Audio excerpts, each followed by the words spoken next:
Assalamualaikum warahmatullahi wabarakatuh. Nama saya Nurul Ansafiasta dari kelas 11 IPA 1 nomor absen 23. Pada video ini saya akan menceritakan mengenai gerakan pembaruan Islam di Indonesia yang ditugaskan oleh Ibu Retno selaku guru mata pelajaran Sejarah Kebudayaan Islam.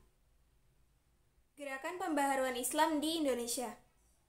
Islam telah mengalami sejumlah pergerakan kebangkitan kembali yang cukup besar dalam 2 abad terakhir, dimulai dengan gerakan Wahabiyah yang dipimpin oleh Ibnu Abd al-Wahhab pada abad ke-18 di Arab. Sementara suatu dorongan moral dan spiritual umum seperti yang ada di balik Wahabisme masih tetap berpengaruh selama abad ke-19 di Afrika dan anak benua India. Ketika itu pula pergerakan intelektual yang kuat lahir selama pertengahan terakhir abad ke-19. Hal ini pula yang membawa pengaruh besar dalam pergerakan pembaruan dalam dunia Islam yang ada di negara-negara Muslim, khususnya Indonesia, yang mengalami gerakan modernisasi Islam. Gerakan pembaruan Islam di Indonesia menurut tidaklah dimulai pada tahun 1911 dengan berdirinya Syarikat Dagang Islam atau juga tahun 1912 dengan berdirinya Muhammadiyah, bukan juga tahun 1906 dengan terbitnya majalah Al-Iman, yang ada juga lembaga pendidikan yang didirikan pada tahun 1905 di Jakarta dengan nama Jamiat Khair. Hal ini memang benar karena tahun-tahun yang tercantum di atas merupakan tahun resmi berdirinya organisasi, berdirinya sekolah, maupun terbitnya majalah Islam. Namun untuk awal gerakan, entah berupa ajakan maupun ajaran dalam pembaruan Islam telah terjadi jauh sebelum itu.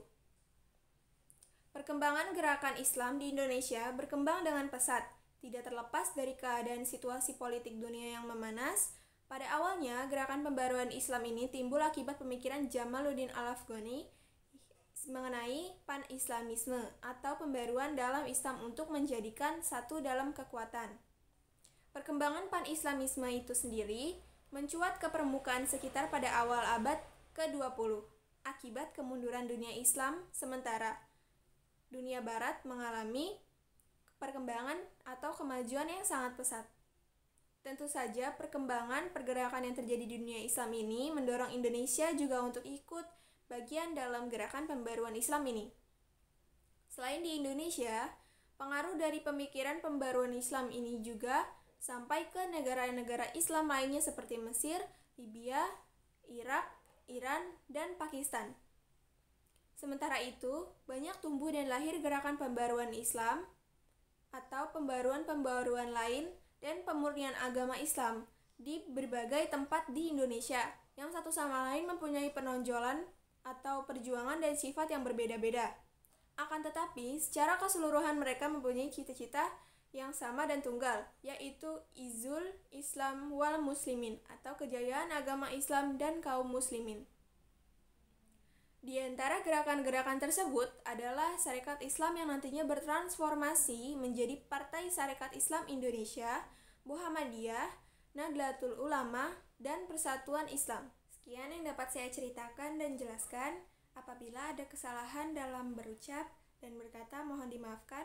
Wabillahi taufiq wal hidayah. Wassalamualaikum warahmatullahi wabarakatuh.